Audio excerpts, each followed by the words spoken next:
Assalamualaikum warahmatullahi wabarakatuh. Baiklah, di sini kami akan mempresentasikan hasil dari tugas topik khusus produksi kami yang dimana berjudul Value Stream Mapping dari PT Riau Andalan Pulp and Paper. Selanjutnya di sini kami beranggotakan dari 4 orang yang dimana ada Afik Pradityo dan saya sendiri Andika Fadilah Saji Pratama, ada Fahri Ul Azmi dan Ilham Gusnaidi. Untuk selanjutnya itu ada bab 1 profil perusahaan. PT Riau Andalan Pulp and Paper merupakan perusahaan strategis yang beroperasi di bawah naungan Asia Pacific Resort International Holding, yang merupakan bagian dari konglomerasi Royal Golden atau Eagle. Berdiri sejak tahun 1993 di Pangkalan Kerinci, Kabupaten Pelalawan, Provinsi Riau. PT RAPP kini menjadi salah satu produsen pulp dan kertas terbesar di dunia, dengan kapasitas produksi tahunan mencapai 2,8 juta ton pulp dan 1,15 juta ton kertas. Sebagai bagian dari industri pulp dan kertas global, PT RAPP menerapkan prinsip berkelanjutan yang dikenal sebagai 5C Principles, yang dimana ada community, country, climate, customer, dan company, yang menekankan bahwa operasional perusahaan harus memberikan manfaat bagi masyarakat, negara, iklim, pelanggan, dan perusahaan secara simultan. Prinsip ini menjadi PT RAPP bukan hanya sekedar entitas bisnis, melainkan juga aktor pembangun sosial ekonomi di Provinsi Riau sendiri. Selanjutnya, salah satu unit vital dalam mendukung keberlanjutan produksi adalah Riau Prima Energi atau RPE. Unit ini bertugas menyediakan energi listrik, steam, serta air. Demineralisasi yang menjadi tulang punggung operasional pabrik pulp dan kertas dengan kapasitas pembangkit lebih dari 600 MW dari 10 unit turbin generator. RPE sendiri mampu memastikan kelancaran proses produksi sekaligus mendukung kebutuhan energi kawasan industri dan masyarakat sekitar. Selanjutnya ada profil produk. Produk yang dihasilkan dari PT RAPP beserta unit-unit pendukungnya bersifat terintegrasi dalam rantai pasok global. Meliputi yang pertama ada pulp, yang kedua ada kertas atau paper one, yang selanjutnya ada energi listrik dan steam. Selanjutnya ada air demineralisasi dari air proses. Selanjutnya ada proses produksi produk. Proses produksi di PT RAPP melibatkan rangkaian tahapan yang kompleks, saling terkait dan berbasis pada pemanfaatan sumber daya alam secara intensif. Secara garis besar, alur produksinya dapat dijelaskan sebagai berikut. Yang pertama itu ada pengolahan bahan baku, yang dimana bahan baku utama berupa kayu dari hutan, tanaman industri seperti acacia, eukaliptus, dan pinus, dipasok oleh unit Riau Fiber.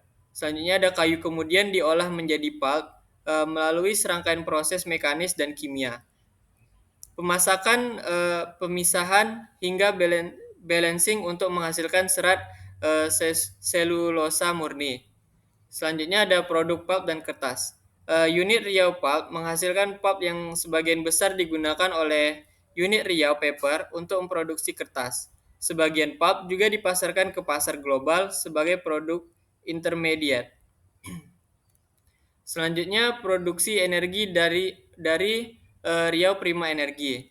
Power boiler dan recovery boiler menghasilkan high pressure steam dari bahan bakar biomasa seperti kulit kayu, jangkos dan serat sawit, batu bara, black liquor, dan solar. Turbin uap mengubah energi panas steam menjadi energi mekanik untuk memutar generator, menghasilkan listrik hingga 633 MW dari 10 unit turbin dengan berbagai tipe. Steam sisa dari proses turbin dimanfaatkan kembali sebagai energi proses di pabrik water treatment plant, mengolah air sungai Kampar menjadi air proses dan air demineralisasinya ya, untuk mendukung boiler. Effluent treatment plant memastikan limbah cair diolah sesuai standar sebelum dikembalikan ke sungai Kampar. Selanjutnya ada distribusi produk dan energi. Pulp dan kertas didistribusikan ke pasar domestik maupun internasional. Energi listrik dan steam dialirkan untuk mengubah internal pabrik rumah dinas, serta sebagian disalurkan ke PLN dan masyarakat sekitar. Dengan integrasi proses ini, PT RAPP menunjukkan bagaimana sebuah perusahaan berbasis sumber daya alam tidak hanya menghasilkan produk akhir yang berupa pulp dan kertas sendiri, tetapi juga membangun ekosistem energi yang menopang keberlanjutan dari rantai pasok. Baiklah, selanjutnya akan dilanjutkan oleh teman saya. Baiklah, saya akan melanjutkan presentasi dari Andika. Masuk ke jumlah pekerja. Untuk pekerja pertama itu stasiun kerja ini di control room dan tugas utamanya adalah memonitoring dan merekam data temperatur, tekanan, dan oli. Pekerja dua berada di oil station turbin 5 yang mana pekerjaannya itu pengukuran manual temperatur outlet cooler. Pekerja tiga yaitu di stasiun oil reservoir dan pump yang pekerjaannya itu mengoperasikan pompa utama atau cadangan. Pekerja keempat di stasiun kerja loop oil cooler yang pekerjaannya itu mengendalikan pendinginan oli. Pekerja 5 di loop oil filter, pekerjaannya itu pergantian mode filter. Pekerjaan 6 bearing dan journal, itu pengecekan suplai pelumas ke bearing. Pekerja 7 bekerja di governor, itu untuk mengecek kontrol kalibrasi oil. Kemudian perhitungan waktu siklusnya, untuk control room itu waktu siklusnya 10 menit, jumlah data harian 4, dan waktu siklus setelah ekuivalensi menit atau per hari itu 2,5. Dan didapatkan totalnya itu 180 dengan rata-rata 45,0. Kemudian perhitungan lama penyimpanan yaitu pada oil reservoir tangki ada 12 jam, loop oil cooler ada 6, loop oil filter ada 4, bearing journal terus ada 4, governor control ada 2. Dengan keterangannya yaitu reservoir oil bisa bertahan cukup lama sekitar 12 jam sebelum didistribusikan. Kemudian ada cooler, siklus pendingin oil yang berlangsung sekitar 6 jam. Kemudian ada filter, pergantian oil filter lebih cepat rata-rata 4 jam. Kemudian bearing, suplai pelumas langsung tersirkulasi selama lebih kurang 4 jam sebelum dikembalikan. Kemudian ada governor, kontrol oil dipakai hanya saat startup atau perubahan beban, rata-rata 2 jam. Kemudian ada kita menghitung proses lead time-nya dengan menggunakan rumus PLT sama dengan waktu proses ditambah waktu tunggu. Dengan asumsi datanya yaitu waktu proses total dari tabel siklus sekitar 180 menit atau 3 jam atau 0,125 hari.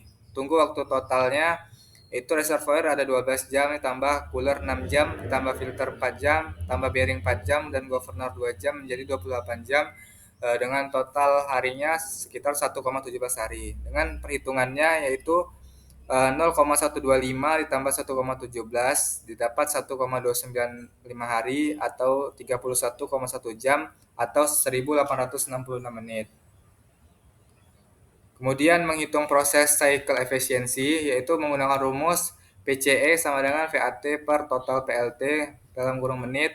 Dengan definisi VAT waktu nilai bertambah diasumsikan loop oil coolernya 40 menit, loop oil filternya 25 menit dan pelumasan efektif bearing 35 menit. Dengan menghitung VAT sama dengan 40 ditambah 25 tambah 35 sama dengan 100 menit. Sama dengan 100 dibagi 60 menit yaitu dapat 1,67 jam.